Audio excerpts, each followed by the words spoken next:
Widiansyah. Hai, aku Citra Retna Aryasta. Hai, aku Erviana Novitasari. Halo, aku Mustika Ningrum Marcelani Kamidi Putri. Hai, aku Raditya Ayuning Tias. Hai semua, aku Raina Roslini Alwasli. Di sini kami akan mengajak kalian untuk mengenal lebih dalam tentang siapa sih Bapak Muhammad Yamin itu.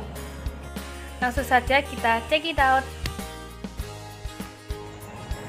Muhammad Yamin adalah seorang sastrawan, budayawan, sejarawan, politikus, dan juga aktivis hukum yang sangat dihormati di Indonesia. Beliau lahir pada tanggal 24 Agustus 1903 di Talawi, Sawah Lunto, Sumatera Barat. Beliau merupakan putra dari pasangan Usman Baginda Khatib yang berasal dari Sawah Lunto dan Siti Saadah yang berasal dari Padang Panjang. Beliau menempuh pendidikan di Halas Ikhlas School, Sekolah Guru, Sekolah Menengah Pertanian Bogor, Sekolah Kedokteran Hewan Bogor, Algemeen Middelbaar School atau AMS Yogyakarta, dan Sekolah Kehakiman Rechtshoek School T Batavia, Jakarta. Wah, keren banget ya! Semasa hidupnya, Bapak Muhammad Yamin sudah membuat banyak karya loh. Beberapa di antaranya Puisi Tanah Air pada tahun 1922, Indonesia Tumpah Darahku pada tahun 1928, drama Kalau Dewatara Sudah Berkata pada tahun 1932, drama Ken Arok dan Ken Dedes pada tahun 1934, sejarah peperangan Diponegoro pada tahun 1945, Tan Malaka pada tahun 1945, novel Gajah Mada pada tahun 1948, Sabta Dharma pada tahun 1950, Revolusi Amerika pada tahun 1951, dan tentunya masih banyak lagi karya yang diciptakan oleh Bapak Muhammad Yamin. Tahu nggak sih, Bapak Muhammad Yamin itu punya peran besar loh untuk Indonesia. Kalian tahu Panitia 9?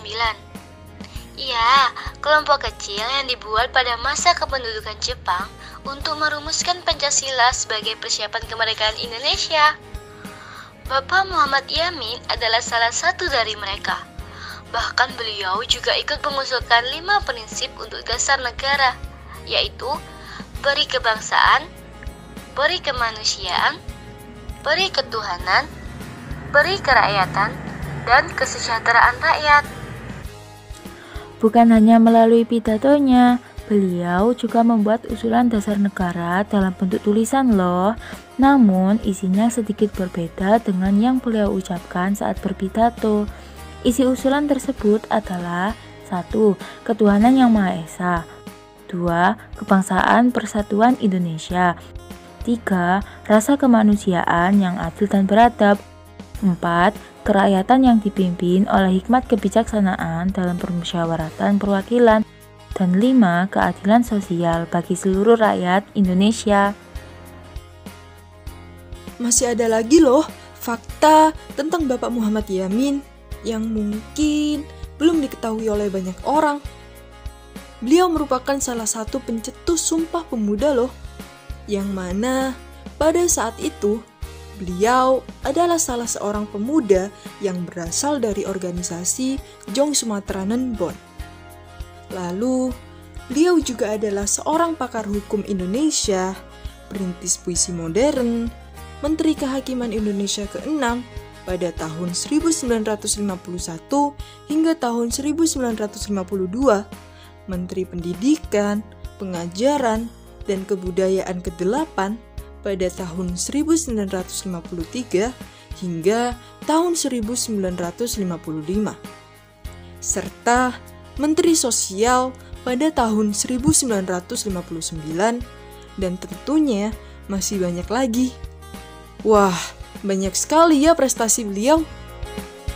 Pada tahun 1937, Bapak Muhammad Yamin menikah dengan seorang aktivis wanita yang bernama Raden Ayu Siti Sundari dan dikaruniai seorang putra bernama Dang Rahadian Sinayangsih Yamin.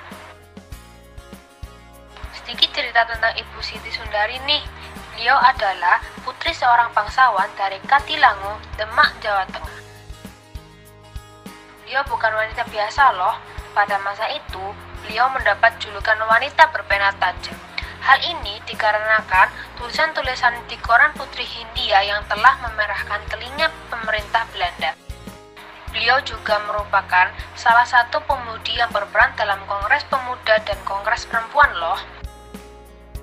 Ibu Siti Sundari juga menguasai beberapa bahasa selain bahasa Jawa dan Indonesia, di antaranya yaitu bahasa Belanda, Inggris, Jerman, dan Perancis. Bapak Muhammad Yamin wafat di Jakarta pada tanggal 17 Oktober tahun 1962. Beliau wafat pada umur 59 tahun. Sekian dari kami, terima kasih.